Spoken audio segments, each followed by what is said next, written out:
Yes, welcome back. So I've come across an article that is very interesting. It highlights the general competitiveness of Kenyans, and I want to share it with you. So welcome. Kenyans have gone through so much since our independence, since the formation of the country.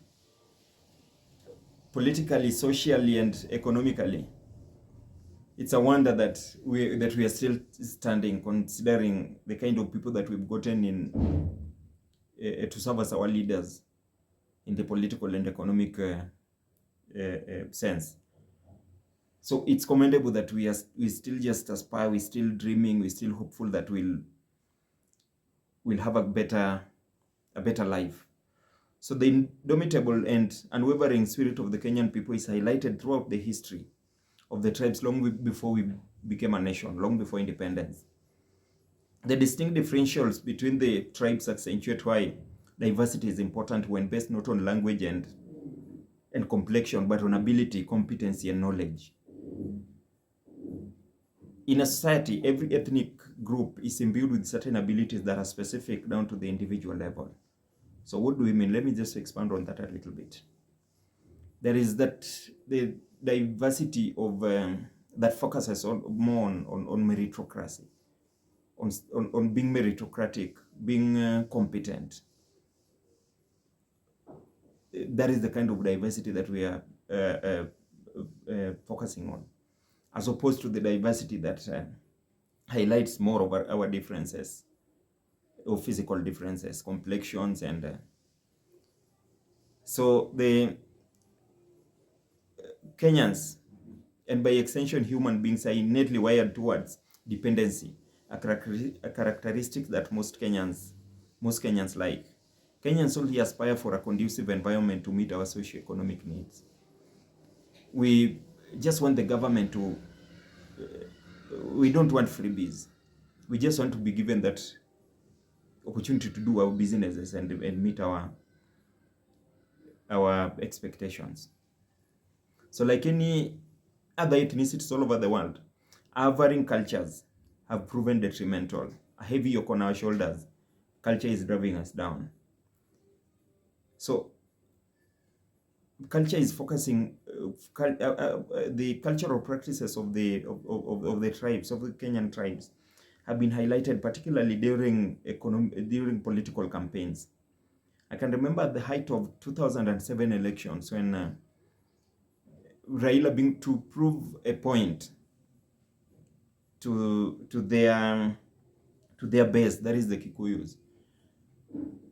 The Kibaki campaign team really had to highlight the fact that Raila is not circumcised. That is cultural. Luos didn't circumcise. It's not a cultural practice that is not practiced by Luos. On the contrary, Luos used to remove their lower teeth. So that is culturally Luo, that practice. But instead of focusing on the competency, on the ability for a political leader to serve us better, we really resorted to mudslinging. So that is in bad taste. So cultural differences has influenced our political and economic activities. It has sown seeds of discord. Our politics have drawn its fuel from tribal cabals. Tribalism ravages through the land, thus enabling the supremacy battles, making us oblivious of our strengths and abilities as a people. Politicians from Jomo Kenyatta on down have used our differences to divide rather than unite us. Unity is power. Unity is power. So what will we do at this moment? How will we be remembered? Look at the opportunities that are before us. Even Jomo Kenyatta, at independence, those people were not particularly, were not tribal. Considering Raila Odinga's father, Jaramogi, refused to be president since Jomo Kenyatta had been the face of the rebellion. It was expected that in order of seniority, it would be better if Jomo Kenyatta was the one who is made president. So he refused to take the presidency until Jomo Kenyatta was released by the colonial rulers. So we can still forge for ourselves a path of prosperity devoid of toxic politics.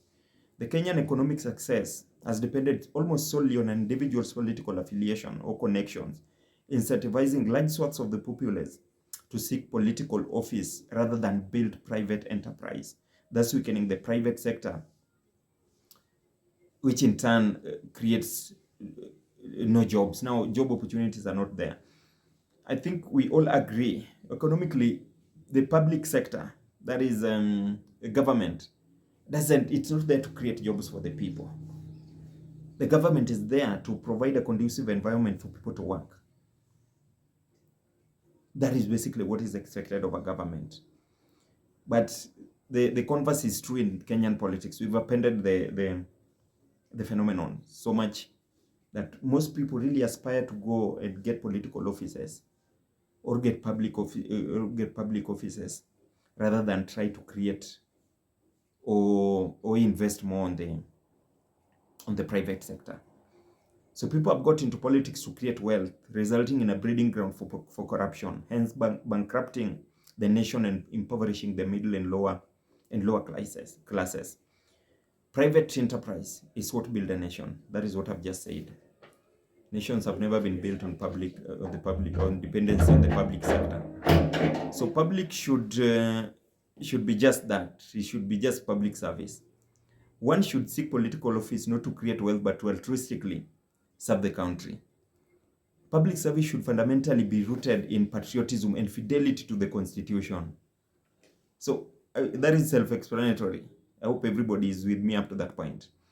So politicians and the so-called leaders in academia and the private sector have blurred the line on ethical morality, thereby making us ambivalent, mute, and indecisive.